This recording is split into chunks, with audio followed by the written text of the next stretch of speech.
वेद कतेब झूठे नहीं भाई। कतेब कहे कुरान शरीफ आदि 4 पुस्तकों को। ये वेद कतेब झूठे नहीं भाई, झूठे हैं जो समझे नहीं। ये वेद और कतेब झूठी नहीं है, लेकिन इसको नहीं समझ सके, वो उनको ना समझकर अज्ञान प्रचार कर रहे हैं, वह झूठे हैं।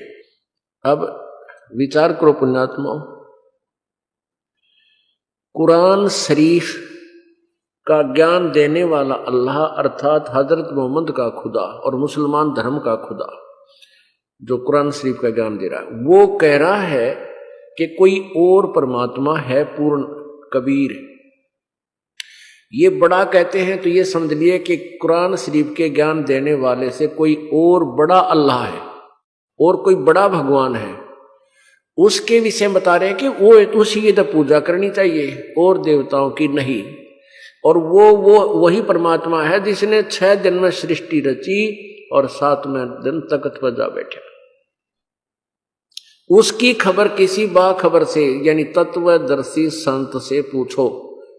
कुरान शरीफ के ज्ञान देने वाला अल्लाह कहता मैं नहीं जानता।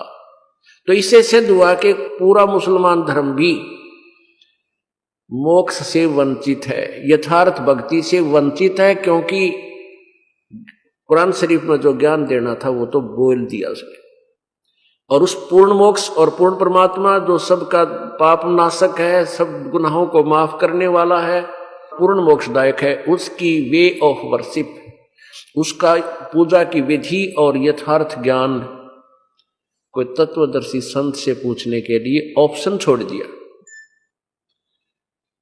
तो इससे सिद्ध हुआ कि मुसलमान धर्म भी उस एक की पूजा नहीं करे। मुसलमान धर्म के श्रद्धालु भी उस एक पूर्ण परमात्मा मोक्षदायक परमात्मा की पूजा से वंचित है, अर्थात पूर्ण मोक्ष नहीं हो पाएगा।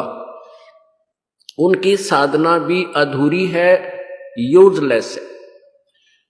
और जब तक जन्म मृत्यु समाप्त नहीं होगा तब तक हम चाहे कितनी साधना कर लें, फिर जन्म मृत्यु में आना ही पड़ेगा। और इसी प्रकार गीता ज्ञानदाता अध्याय नंबर 4 के श्लोक नंबर 32 और 34 में कहता है कि वो सच्चिदानंद घन की वाणी यानी 5वें वेद में जो यथार्थ ज्ञान विस्तार से लिखा है, उसकी खबर, उसकी जानकारी किसी तत्वदर्शी संतों से प्राप्त करो। गीता ज्ञानदाता कहता मैं नहीं जानता। इसे ये सिद्ध है। ये देखिएगा, ये है श्रीमद् गीता अध्याय नंबर 4 का श्लोक नंबर 32 और 34। अध्याय नंबर 4 का श्लोक नंबर 32। जो पहले वाले श्लोकों में जो वर्णन किया है, इस प्रकार और भी बहुत तरह के यज्ञ ब्रह्मणे मुखे, इन्होंने वेद की वाणी कर दिया। ब्रह्मणे का अर्थ वेद कर दिया, ये गलत कर दिया। यहां देखिएगा 17वें मंत्र के श्लोक नंबर 23 में ब्रह्मणे का अर्थ इन्हीं के शब्दों में। और यहां देखिएगा श्लोक नंबर 23, ओम तत्सत इति निर्देश ब्रह्मण त्रिविध समर्थ ब्राह्मणा तेन वेदा च यज्ञा च विहिता पुरा। ओम तत्सत, यह 3 प्रकार का, ब्रह्मण माने सच्चिदानंद घन ब्रह्म का, निर्देश माने नाम कहा है। जो 3 मंत्र का इस प्रकार 3 प्रकार का, ब्रह्मण माने सच्चिदानंद घन ब्रह्म। तो यहां हम इन्होंने गलत कर दिया, ब्रह्मण का अर्थ वेद कर दिया, वही वर्ज की तरह अनुवाद गलत कर दिया। ब्रह्मण माने यहां सच्चिदानंद घन ब्रह्म लिखे हम की वाणी में विस्तार से कहे गए, उन सब को तू कर्म जान, शारीरिक क्रियाओं द्वारा संपन्न होने वाले जान, यानी काम करते करते करने पड़ेंगे कर, इस प्रकार तत्व से जानकर उनके अनुष्ठान द्वारा तो कर्म बंधन से सर्वथा मुक्त हो जाएगा, यानी पूर्ण मोक्ष को प्राप्त होगा। अब 34 में कहा है, अध्याय नंबर 4 के और श्लोक नंबर 34 में, उस ज्ञान को जो 32वें श्लोक में कहा है, सच्चिदानंद घन की वाणी में जो लिखा है, कबीर वाणी में, उस ज्ञान को तो तत्वदर्शी ज्ञानियों के पास जाकर समझ, विधि माने समझ या जान, उनको भली भांति दंडवत प्रणाम करने से, उनकी सेवा करने से और कपट छोड़कर सरलता पूर्वक प्रसन्न करने से परमात्म तत्व को भली भांति जानने वाले वो ज्ञानी महात्मा तुझको तत्व ज्ञान का उपदेश करेंगे। जिसको जानकर, ये भी 35 में है, जिसको जानकर तू इस प्रकार मोह को नहीं प्राप्त होगा। हे अर्जुन, जिस ज्ञान के द्वारा संपूर्ण भूतों का निशेष भाव से अपने में, पीछे मुझ में, पहले अपने में फिर मुझ में देखेगा। अब कहने का भाव ये है इस काल भगवान का कि जब तुझे तत्व ज्ञान हो जाएगा फिर तू पहले तो अपने आप में देखेगा कित फंस गया इस काल के जाल में, और फिर मुझ में देखेगा कि तो कति काल ही है, ये तो सबका नाश करने वाला है। तो इसको जानकर तो फिर पूर्ण मोक्ष की प्रयत्न ही करेगा।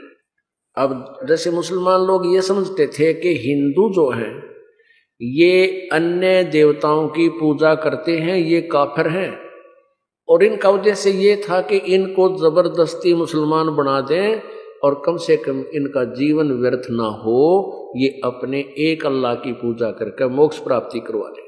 इस उद्देश्य से मुसलमान लोग यानी राजा लोग भी हिंदुओं को मुसलमान बनाया करते थे। जैसे कोई अपना बनाता है तो कोई दुश्मनी में नहीं बनाता, उनको अपने जैसा बनाता है तो वो सोचकर ये बनाता है कि ये भी हमारे में रल जा और ये भक्ति ठीक कर ले।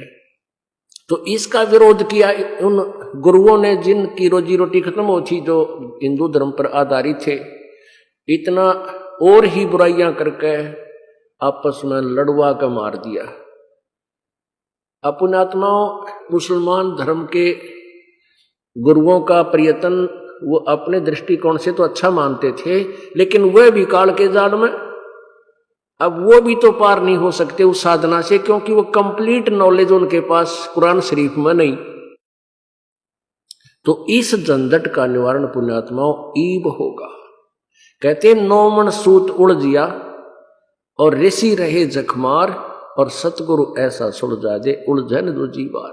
बोलो सतगुरुदेव की जय। परमपिता परमात्मा परमेश्वर स्वयं सतगुरु रूप में आए थे और इन अज्ञानी संतों ऋषियों ने परमात्मा की डेफिनेशन ही चेंज कर रखी है, परिभाषा ही बदल रखी है। इन्होंने सारे समाज को, भगत समाज को एक ही पढ़ाई पढ़ा रखी है कि परमात्मा तो निराकार है, वो दिखता को नहीं। इसलिए परमेश्वर स्वयं सतगुरु रूप में आए और ये अपने साथ पुण्यात्माओं को लगाने के लिए उन्होंने कहा कि भी तुम परमात्मा की तलाश कर रहे हो तो गुरु की आवश्यकता है। गुरु जी के बिना परमात्मा नहीं मिल सकता। आप भगवान भगवान करते फिरते रहो, आपको प्रभु नहीं मिलेगा। आप गुरु की तलाश करो, पूर्ण गुरु की, फिर प्रभु मिलेगा। पूर्ण गुरु, अब जैसे कहा है कि गुरु गोविंद दोनों खड़े किसके लागू पाए, बलिहारी गुरु आपना जिन गोविंद दियो मिलाए। पुण्यात्मा, कबीर हरि के रूठते गुरु की शरण में जावे। कबीर गुरु के हरि के रूठता गुरु की शरण में जाए और कह कबीर गुरु रूठ गए तो हर नहीं होत सहाय। जैसे अब यहां गुरु समझो हैंडपंप को और जल समझो परमात्मा। हमें परमात्मा की आवश्यकता है जो हमारी प्यास बुझाएगा, यानी सब मनोकामनाएं पूर्ण करेगा, हमारी तृप्ति करेगा। वो मिले कैसे? वो गुरु के माध्यम से, गुरु के द्वारा बताई विधि से मिलेगा, और वो विधि गुरु जी ही अपने मुखारविंद से उच्चारण करके बताएंगे।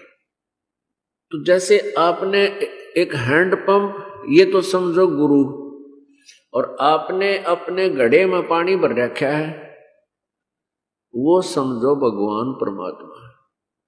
अर्थात जब तक आपके पुण्य आपके साथ हैं पूर्व जन्म के, तब तक तो आपको कोई चिंता नहीं। ना कोई कष्ट है, ना आपत्ति है, ना कोई अभाव किसी वस्तु का। और जब आपके पुण्य रूपी घड़े का पानी समाप्त हो जाएगा, जल समाप्त हो जाएगा, फिर आपको चिंता बनेगी, प्यास सतावेगी। उसका क्या विकल्प है कि फिर हैंडपंप के पास जाइए, उसकी सेवा कीजिए, उसको चलाइए, मजदूरी कीजिए और वो फिर अपना पात्र फिर भर लाइए। जैसे किसी व्यक्ति के पास बहुत सा धन है, संपत्ति, संतान है, बढ़िया कार कोठियां हैं, अच्छी कोई व्यवसाय है या नौकरी है, तो सभी ये कहा करें भाई यो कोई घना पुण्यकर्मी प्राणी है, इसने भाई पिछले जन्म में अच्छा कोई कर्म कर रखा है, इनका राम राजी है, भगवान प्रसन्न है। और जिन पर आपत्तियों पर आपत्ति आ रही है वो अपने आप का हक रहे, हमारा भाई, हमारा राम रूठ गया, हमारा राम रूठ गया, हमारी आपत्तियां आ रही है। तो यहां क्या तरीका है कि कबीर हरि जय रूठ जा, अर्थात आपके ऊपर आपत्तियां आ गई, आपके पुण्य समाप्त हो गए, आप पर आपत्तियां शुरू होगी, आपका राम रूठ गया। तो परमात्मा बताते हैं कबीर हरि जय रूठ जा, गुरु की शरण में जाए, यानी हैंडपंप के पास जाओ और मटका भर लाओ, घड़ा फिर भर लाओ। और कह कबीर गुरु रूठ गए, यानी हैंडपंप खराब हो गया, बिगड़ गया, ना उसकी सेवा करी ढंग से, नहीं हैंडल किया, ना संभाला, तो हैंडपंप खराब हो गया, तो फिर जल नहीं मिल सकता, परमात्मा मदद नहीं कर सकता, यानी तेरी संतुष्टि, तृप्ति, यानी तुझे राहत नहीं मिल सकती। इसलिए कहा है कि इन बातों क्या पाइए कर सतगुरु नजर निहाल, कहते मैं घर पे भक्ति कर लूंगा, मैं यूं कर लूंगा, कहते इन बातों से कुछ ना मिला जब तक अपने सतगुरु की नजरों में तू उसकी गुड बुक्स में नहीं रहेगा ना, मालिक मदद नहीं करेगा। गुड बुक्स में कैसे होगे आप? अच्छी भक्ति करोगे, बुराई से बचकर रहोगे, आज्ञा का पालन करोगे, मर्यादा भंग नहीं करोगे, तो गुरु जी की गुड बुक्स में होगे। अब यहां बताते हैं कि गुरु गोविंद दोनों खड़े और किसके लागू पाए, आप पे प्रश्न उत्तर दे रहे हैं परमात्मा के बलिहारी गुरु अपना जिन गोविंद दियो मिलाए। एक तरफ तो मटके में जल रखा है गड्ढे में, और एक तरफ हैंडपंप है, तो दोनों में से किसको चुनोगे तुम? अंडरस्टूड है कि हैंडपंप को जल का, मटके का जल तो 2 घंटे में समाप्त हो जाएगा, ना शाम तक खत्म हो लेगा, और हैंडपंप में अथाह जल। तो यहां कहते हैं अगर गुरुजी और परमात्मा आपके साथ हो, खड़े हो, तो कहते हैं दोनों में से किसको स्वीकार करोगे, किसको चाहोगे? आप पे उत्तर देते हैं बलिहारी गुरु अपना जिन गोविंद दिया मिलाए। अब जल रखे उस मटके ने चपटेंगे या हैंडपंप का 100 मटके भर ले फिरता है। तो ऐसे हमने समझना है। परमात्मा हमें स्वयं आकर बताया करते थे, कहते थे भाई राम कृष्ण से कौन बड़ो, उन्हों भी गुरु कीन, 3 लोक के वे धनी, गुरु आगे अधीन। आप श्री राम और श्री कृष्ण जी से बड़ा किसी को नहीं मानते, और उधर से कहते हो कोई ऐसे सरफरे भी हैं, कहते गुरु की क्या आवश्यकता है, और गुरु कैसा ही हो किसी से नाम ले लीजिए। नहीं, यह भी भूल है आपका। पूरे गुरु बिना जीव का मोक्ष नहीं हो सकता, कल्याण नहीं हो सकता। और कहते हैं जब राम कृष्ण को तुम प्रभु मानते हो, और वो भी पृथ्वी पर आए, विष्णु भगवान, उन्होंने भी वापस जाने के लिए, सवलोक जाने के लिए गुरु से पासपोर्ट बनवाना पड़ा। और आप जी गुरु से उपदेश नहीं लेना चाहते, आप इधर उधर भटक रहे हो, कोई साधना कुछ कर रहा है, कोई कुछ कर रहा है, तो जब रामकृष्ण जी ने भी गुरु बनाने पड़े तो आप अपनी मर्यादा देख लो, आपकी क्या बुनियाद है, आपकी क्या स्थिति है आपकी। अब क्या बताते हैं, गर्भ योगेश्वर गुरु बिना भाई लाग्या हर की सेव, कह कबीर बैकुंठ से वो फेर दिया सुखदेव। सुखदेव ऋषि जी मनमानी साधना करते थे, गुरु जी के बिना ही निगुरे रह करके स्वर्ग चले गए, विष्णु जी के लोक में चले गए, वहां से वापस कर दिया कि तेरा गुरु नहीं है, बगैर गुरु के यहां तुझे रखा नहीं जा सकता। कहते हैं राजा जनक गुरु किए, फिर लाग्या हर की सेव, कह कबीर बैकुंठ में उल्ट मिले सुखदेव। तब वो स्वर्ग जा सके जब उन्होंने राजा जनक जी से नाम ले लिया। और पूरे गुरु से लाभ होता है, अधूरे गुरुओं से नहीं। अब श्री रामचंद्र जी ने वशिष्ठ जी को गुरु बनाया, नहीं तो वह भी किसी को बना सकते थे। जैसे आम व्यक्ति अनजान लोग कह देते हैं कि नारद ने झीमर गुरु किया था, उसका भी मोक्ष हो गया। उस समय वो झीमर नहीं था। नारद ने जब गुरु बनाया झीमर उस कालू जी को, उस समय वो झीमर नहीं था। उसका जन्म उस झीमर समुदाय के अंदर अवश्य था। उस समय उसने सब बुराई त्याग दी थी और सत भक्ति करता था। नाम देने का उसको आदेश परमेश्वर ने दे रखा था। स्वयं संत रूप में आकर प्रभु ने उस प्यारी आत्मा को मंत्र दिया था, आगे आदेश भी दे दिया था। उस समय नारद जी का कल्याण उस कालू जी मरते हुआ था। तो कहने का भाव ये है कि भाई 7 दीप 9 खंड में गुरु से बड़ा ना कोई, करता करे ना कर सके, गुरु करे सो होए। पुण्यात्माओं, जब परमात्मा स्वयं आए थे कबीर जी, वो स्वयं परमेश्वर थे। और इन अज्ञानी व्यक्तियों ने, अज्ञानी ऋषि महर्षियों ने जो साधनाएं की, शास्त्र विधि त्याग के सतगुरु के अभाव से, गुरु तो ये बनाते रहे एक दूसरे को, लेकिन जो गुरु वो गुरु ही नहीं थे। क्यों? जो वेदों को नहीं समझा उन्होंने, तो गुरु कहाँ थे वो? जैसे देवताओं के गुरु बृहस्पति जी और राक्षसों के गुरु शुक्राचार्य जी, इन दोनों को ही पता नहीं, इन्हीं को वेद ज्ञान नहीं था। इससे सिद्ध है कि ये गुरु नहीं थे। पुण्यात्मा, ये एक तत्व ज्ञान है, और तत्व ज्ञान वो है जो पूर्ण रूप से अज्ञान का नाश कर दे। हमने आज तक अज्ञान इतना सुन रखा है कि हम यहां तक भरे पड़े हैं। अब ये दास चाहता है कि आपको रह रह कर ये ज्ञान इतना सुनाऊं, इतना फीड कर दूं आप में, आपके अंदर का वो ज्ञान बाहर हो जाए और ये अपनी जगह बना जाए। अब परमात्मा कहते हैं, कबीर परमेश्वर जी कहा अपनी अमृत वाणी में, सच्चिदानंद घन ब्रह्म की वाणी में, कबीर वाणी में कहा है कि गुरु बिन काहू न पाया ज्ञाना, जो थो था बुस छड़े किसाना। भाई गुरु बिन वेद पढ़े जो प्राणी, समझे न सार रहे अज्ञानी।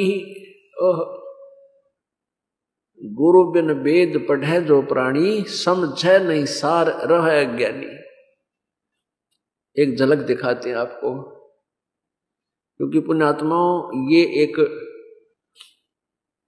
सामूहिक शिक्षा केंद्र है, आध्यात्मिक शिक्षा केंद्र।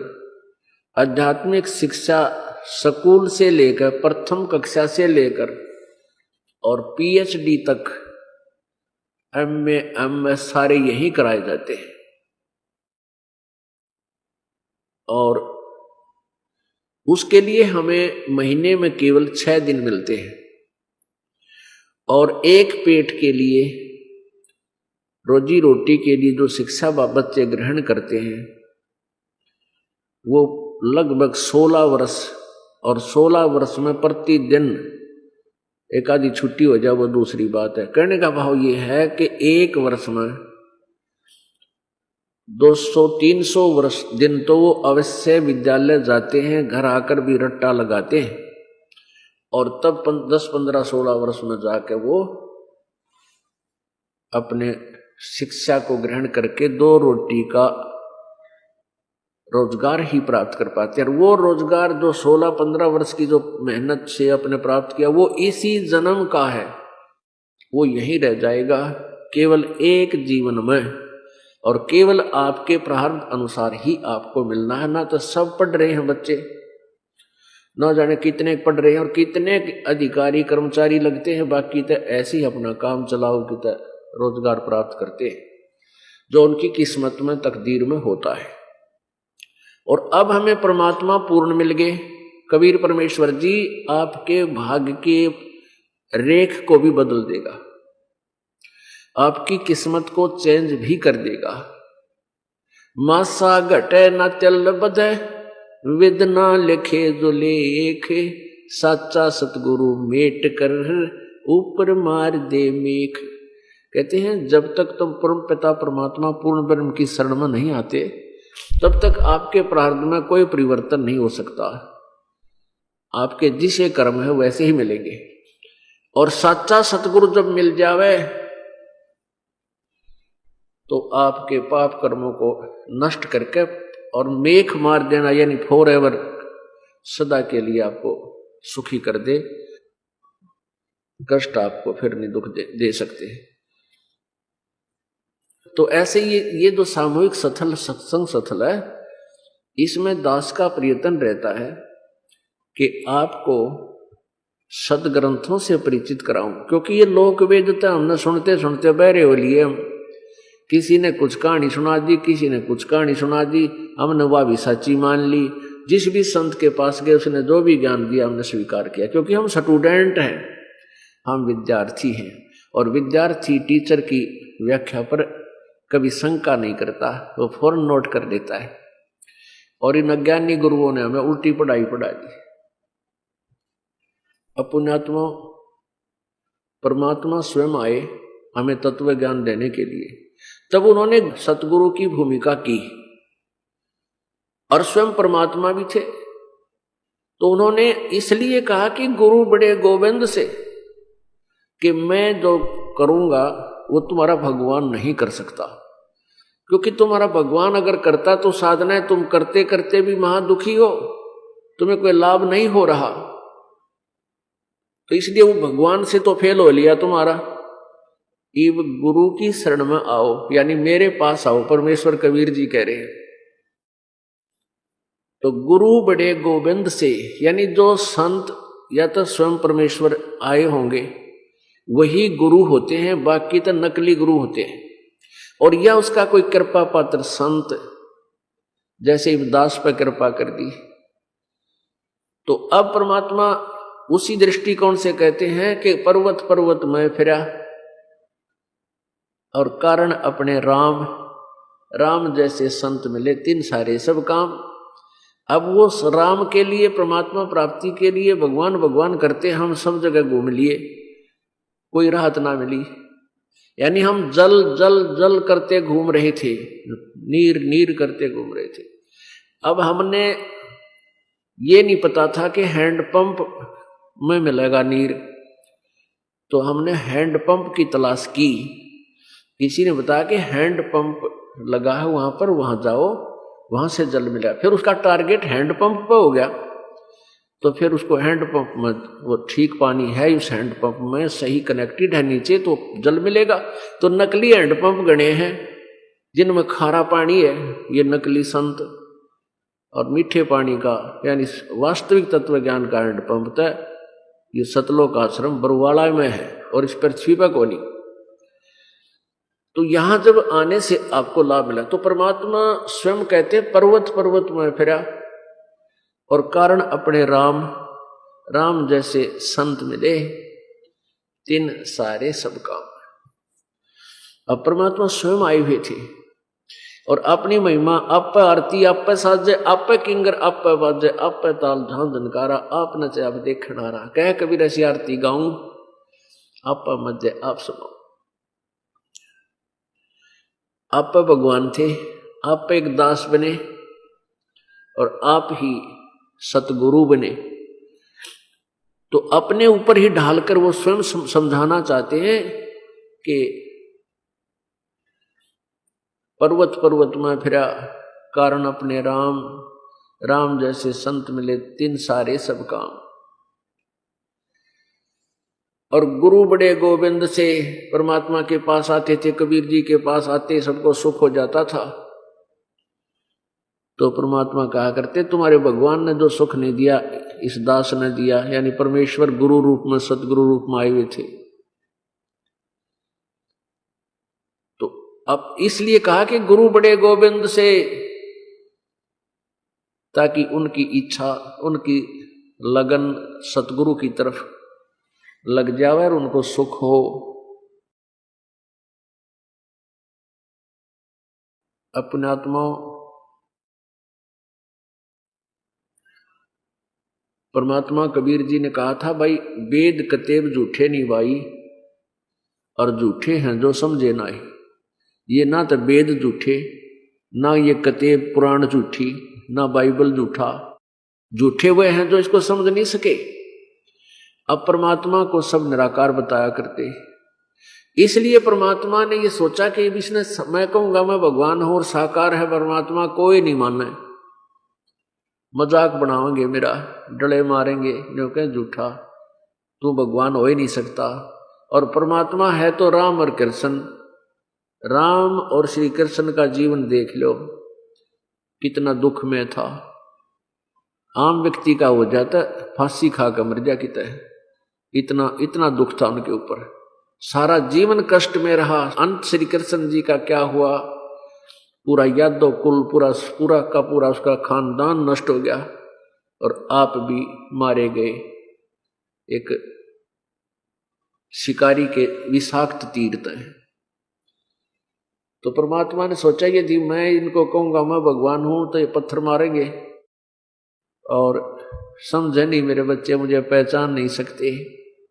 तो उन्होंने ये तरीका अपनाया कि भाई देखो तुम भगवान ढूंढते फिरोते, तुम्हें कोई लाभ हुआ नहीं, और देख परमात्मा का नाम लो, ये मंत्र जपो।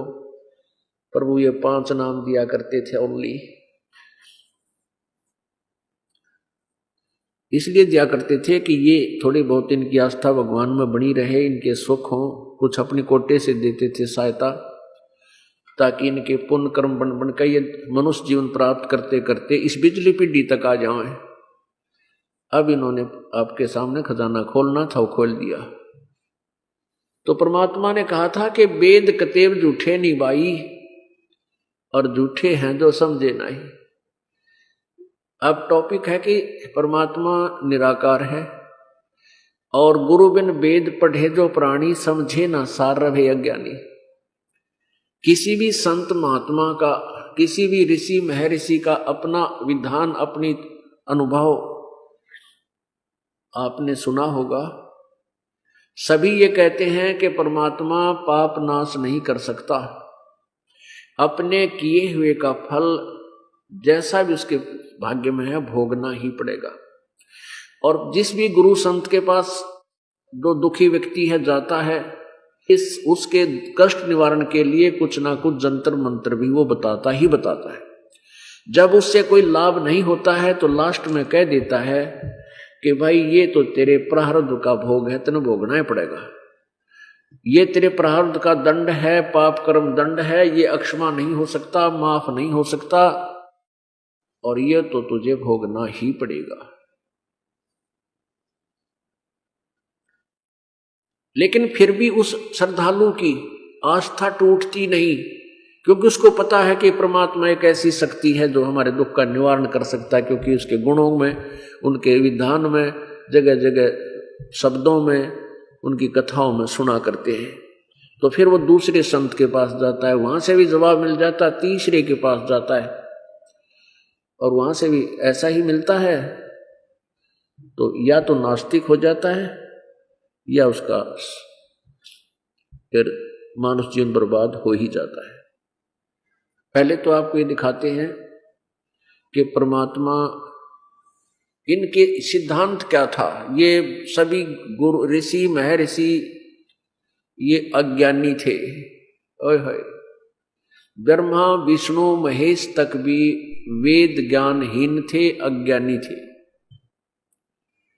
और ये ऋषि महर्षि सभी ब्राह्मण, सतयुग त्रेता द्वापर कलयुग, बातें छोड़ो, ये सभी वेद ज्ञानहीन थे, इनको वेदों का ज्ञान नहीं था। पुण्यात्मा रह रह कर ये ज्ञान सुनाया जाता है, आपकी क्लास दी जाती है और इस ज्ञान को रह रह कर सुनोगे, 100 बार सुनोगे, जब जाके आपके हृदय में प्रवेश होगा ये। और प्रथम बार कोई सत्संग सुनता है, दूसरी बार सुनता है तो ऐसा ही 10-20% उसको याद रहता है और फिर धीरे धीरे आपको रिपीटेशन करवा के, आवर्ती करके आपको यह पढ़ाई पूर्ण रूप से पढ़ाई जाती है।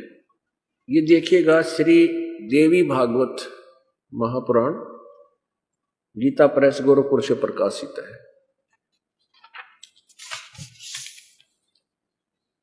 श्रीमद देवी भागवत,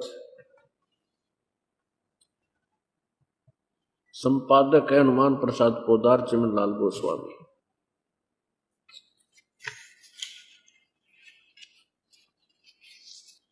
पृष्ठ नंबर 28 पे, और ये पहला स्कंद।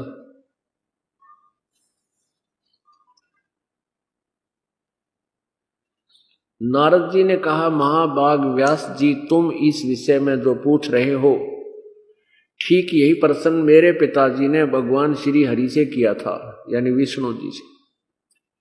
देवादिदेव भगवान जगत के स्वामी हैं, लक्ष्मी जी उनकी सेवा में उपस्थित रहती हैं, दिव्य कौस्तुभमणि उनकी शोभा बढ़ाती है, वे शंख चक्र गदा लिए रहते हैं, पीताम्बर धारण करते हैं, 4 भुजाएं हैं, वक्ष स्थल पर श्रीवत्स का चिन्ह चमकता रहता है, वे चराचर जगत के आश्रय दाता हैं, जगत गुरु एवं देवताओं के भी देवता हैं। ऐसे जगत प्रभु भगवान श्री हरि महान तप कर रहे थे, महान तप यानी घोर तप कर रहे थे, उनकी समाधि लगी थी। यह देखकर मेरे पिता ब्रह्मा जी को बड़ा आश्चर्य हुआ।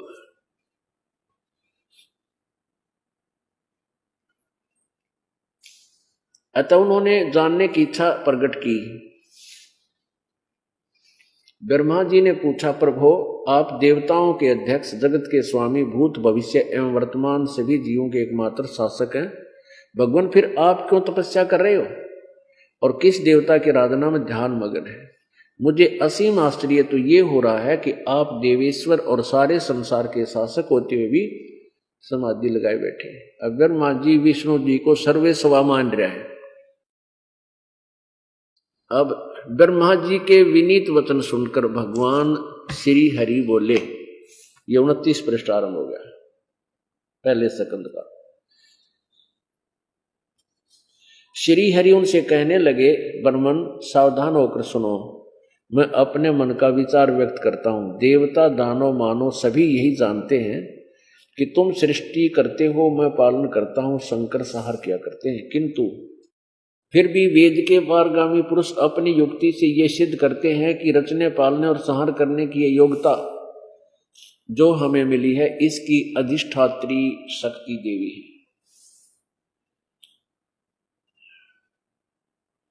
शुवर्थ प्रत्यक्ष और परोक्ष दोनों उदाहरण मैं तुम्हारे सामने रखता हूं, सुनो।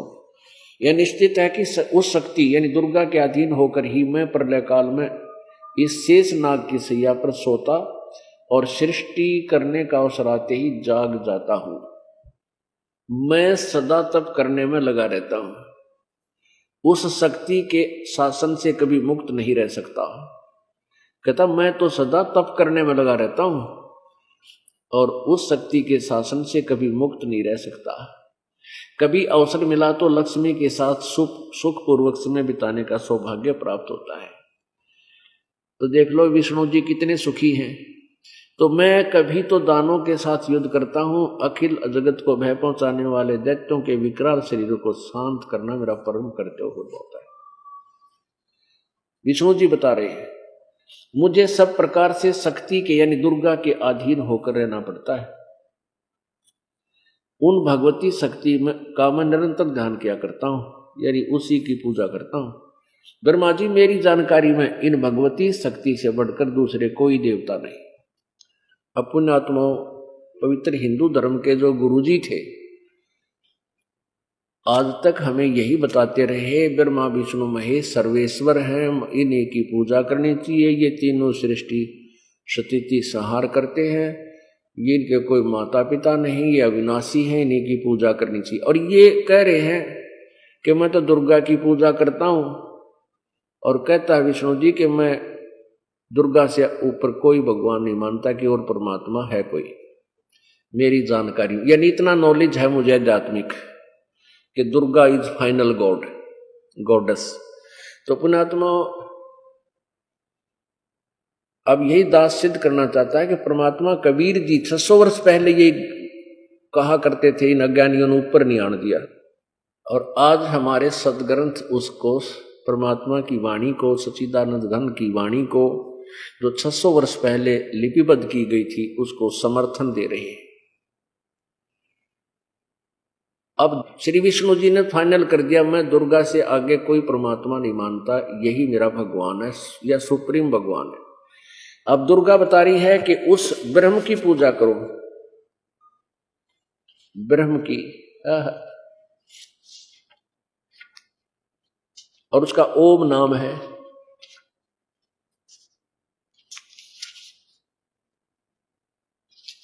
ये देखो 7वां स्कंद, यही देवी पुराण 7वां स्कंद पृष्ठ 562 पे।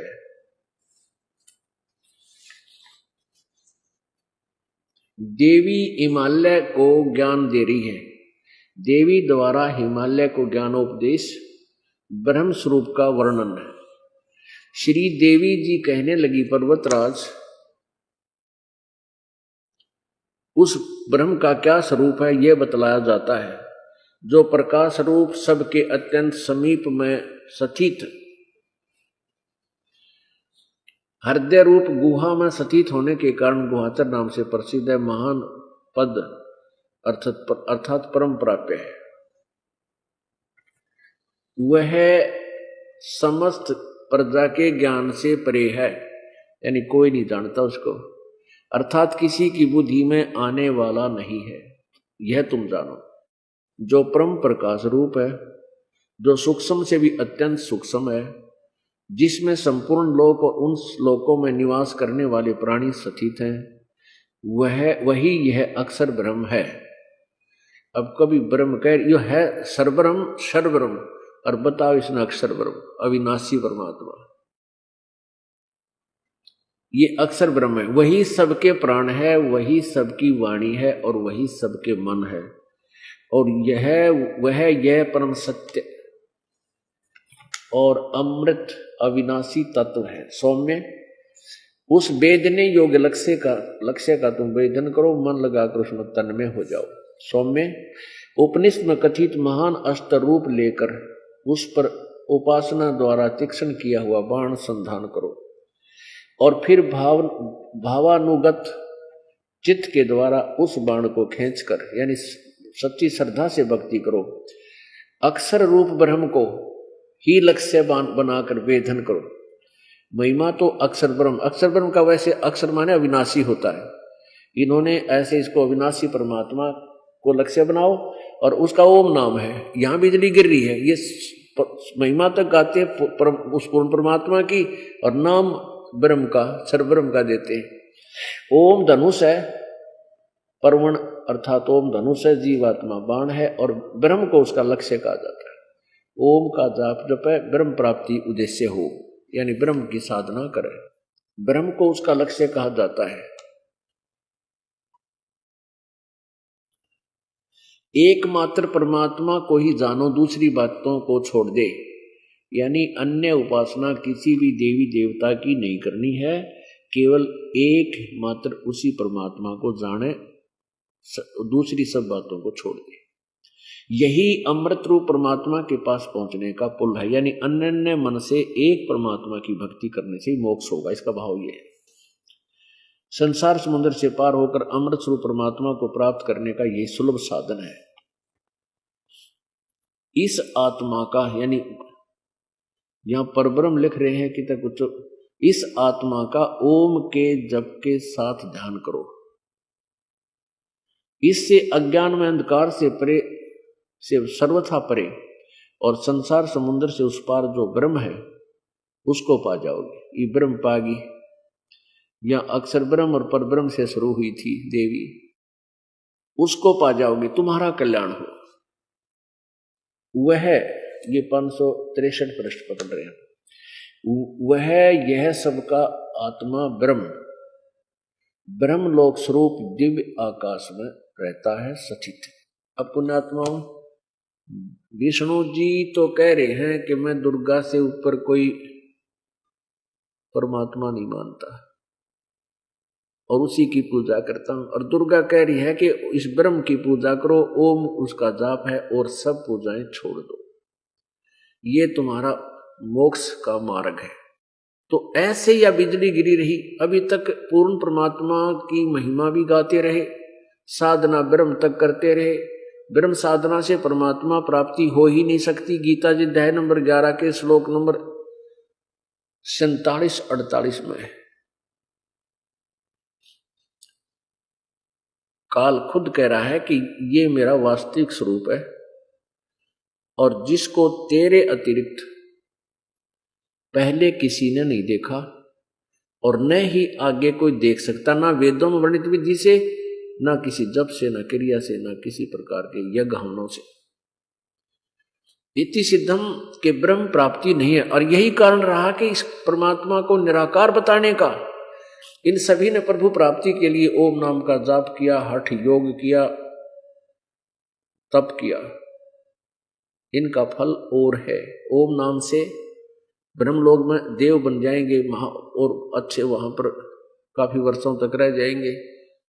और तब से अगले जन्म में जब जन्म होगा उनका, मनुष्य जीवन में आएंगे स्वरूप महास्वरूप, यानी ब्रह्मलोक में अपना जीवन पुण्य समाप्त करके तो यहाँ राजा बन जाएंगे। राजा बनकर इतने पाप कमाओगे, माल गाड़ी भर लेंगे और फिर नरक में ठोक देगा। ये प्रक्रिया है ओम तक के मंत्र के जाप की। जन्म मृत्यु सदा बना रहेगा। गीता जी अध्याय नंबर 8 के श्लोक नंबर 16 में कहा है कि ब्रह्मलोक पर्यंत सभी पुनर्वर्ती में है, सभी का जन्म और मृत्यु होता है। ब्रह्मलोक में गए प्राणी भी जन्म मृत्यु को प्राप्त होते हैं, वापस आते हैं।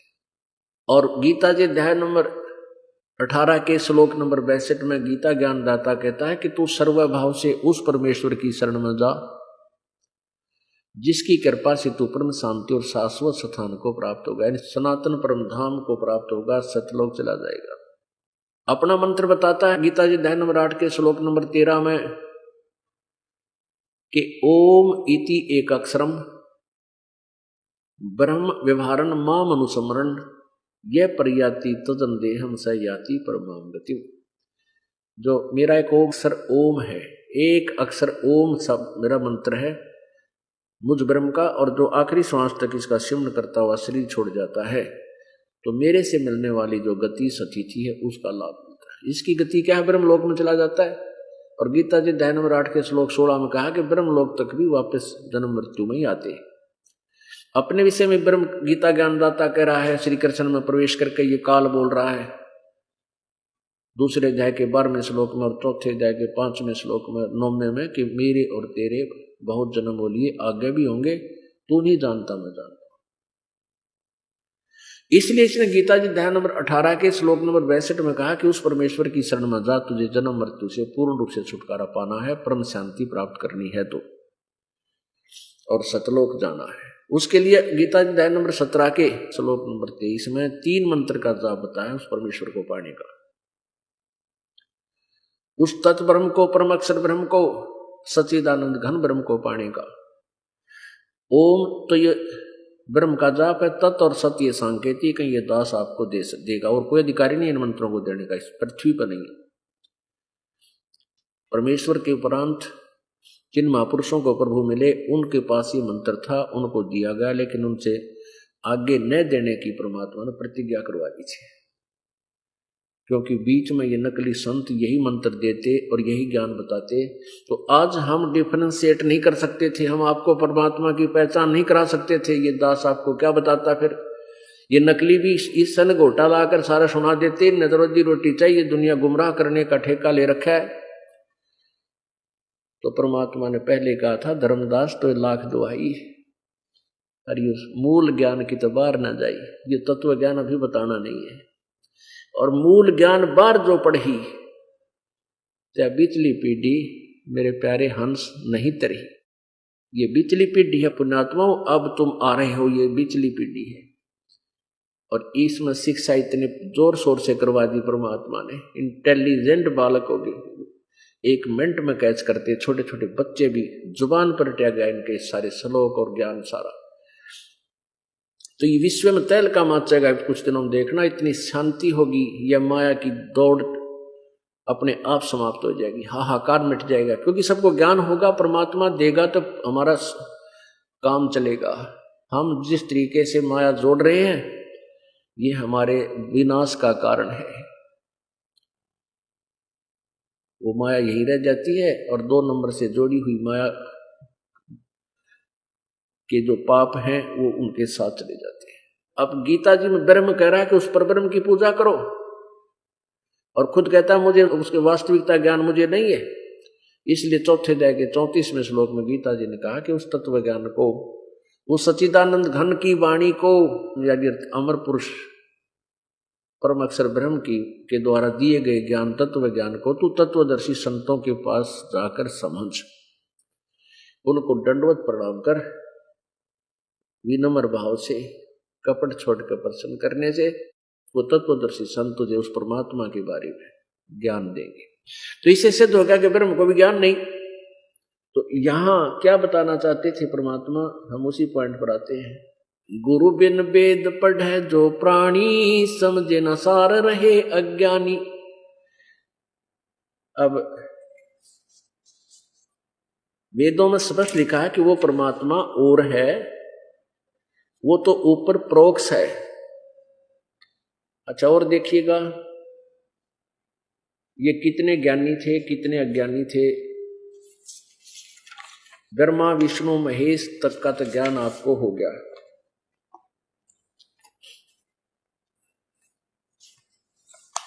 अब 414 में देखते हैं सतयुग के ब्राह्मण कितने विद्वान थे। ये वही देवी भागवत पुराण देखिएगा, ये है संक्षिप्त देवी भागवत 6ठा स्कंद, प्रश्न नंबर 414।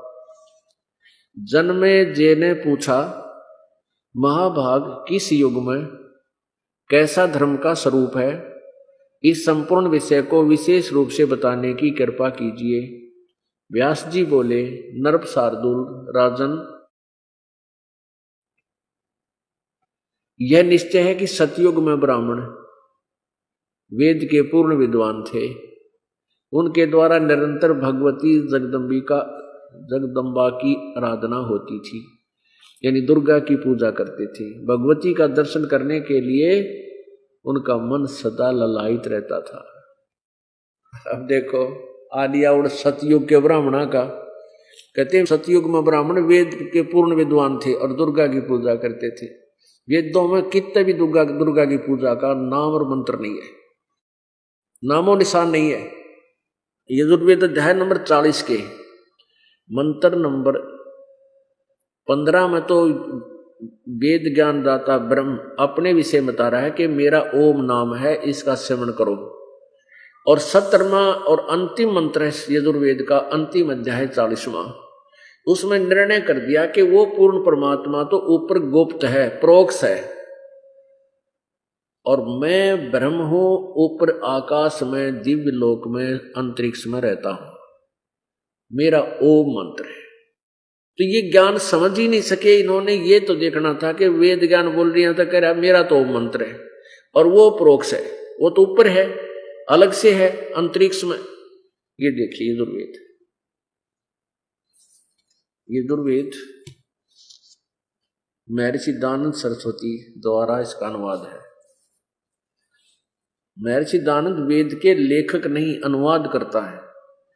ये छपा कहाँ से है? सार्वदेशिक प्रकाशक है, सार्वदेशिक कार्य प्रतिनिधि सभा 2/5 महर्षि दयानंद भवन, रामलीला मैदान, नई दिल्ली। ये इनके फैक्स और फोन नंबर है। यजुर्वेद आर्य भाषा भाष्य संपूर्ण 40 अध्याय है। महर्षि दयानंद सरस्वती कृत, इनके द्वारा इनका भाषा भाष्य अनुवाद है। मुद्रक हैं Prince offset printers, 1510 Pataudi house, Daryaganj, नई दिल्ली। ये इनका फोन नंबर है। ये देखिएगा 40वें अध्याय का लास्ट वाले मंत्र। ये है यजुर्वेद, ये 44वां अध्याय 40वां, और यजुर्वेद भाषा भाष्य है। ये 15वां मंत्र है। वायु अनिलम अमृतम अथ इदम भस्मांतम शरीरम ओम कर्तो समर किलबे समर और कर्तुम समर। ओम कर्तो समर किलबे समर और कर्तुम समर। ओम नाम का जाप काम करते करते श्रवण करो। विशेष कलबलाट से, विशेष कसक के साथ, श्रद्धा के साथ स्मरण करो।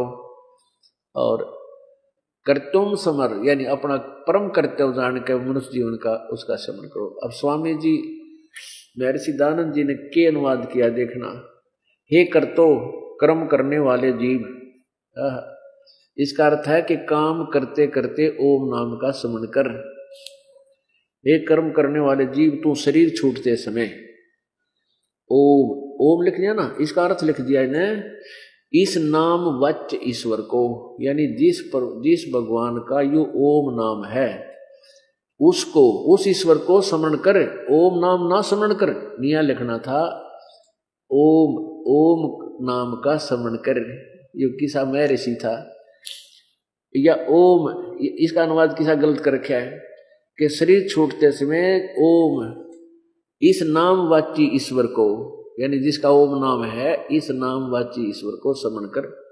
अपने सामर्थ्य के लिए परमात्मा और अपने स्वरूप का स्मरण कर। कर्तम, अपने किए का स्मरण कर। धनज्यादि वायु कारण रूप, वायु को कारण रूप, वायु अविनाशी कारण को धारण करता, इसके अंतर यह नष्ट होने वाला सुख आदि आश्रय शरीर अंत में भस्म होने वाला होता, ऐसा जान। इसका कोई तुक बना किता है, कोई सिर पैर बना इसके अनुवाद का। फिर भी हमने अपना ये देखना है कि वेद क्या बता रहे हैं। हम शिक्षित हैं और तत्व ज्ञान हमारे पास है। तत्व ज्ञान एक ऐसी मास्टर की है, सब सदग्रंथों को 1 मिनट में खोल देती है, आसानी से समझ में आ जाती है। इसका सीधा सा अर्थ है, पवित्र श्रीमद् भगवत गीता जी इन चारों वेदों का सारांश है, रिकॉर्ड वर्डों में है, और इन चारों का निष्कर्ष निकाल कर इसमें दिया हुआ है, ताकि वेदों को ना पढ़ सके तो गीता जी को तो आम आदमी समझ सकता आसानी से। अब वेदों को इसलिए दिखाना पड़ रहा है कि आप गीता जी को ही फाइनल मान सको कि सचमुच ये बहुत ठीक लिखा है, इसमें आसानी से समझ सको। और परमात्मा कबीर जी ने जो अपना ज्ञान बताया था, वो भी अब वेद और गीता जी स्पष्ट कर रहे हैं। इसका अर्थ बनता है कि गीता जी अध्याय नंबर 8 के श्लोक नंबर 13 वाला ही ये है कि मेरा एक ओम अक्षर है, और इसको अंतिम श्वास तक सिमरण करता हुआ, शरीर छोड़ते समय तक सिमरण करता हुआ जाओगा तो मेरे वाली परम गति प्राप्त हो जाएगी।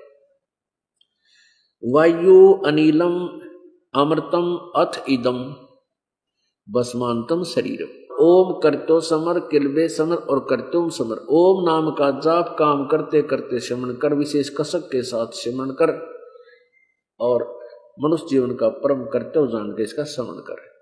जब तेरा शरीर छूटेगा, इस सतर की जो तुझे सहायता मिलनी है, जितना अमृतो इससे मिलना है, तो तुझे तेरा शरीर जब समाप्त होगा उस समय तुझे वो राहत, उतनी अमृतो मिल जाएगा। कितना अमृतो मिलेगा कि ब्रह्मलोक में चला जाएगा। ब्रह्मलोक में अपना जीवन पुण्य खा करके हो सकता है वो एक कल्प, एक महाकल्प तक भी रह सकता है, और इतना अमर तो तुझे प्राप्त हो जाएगा।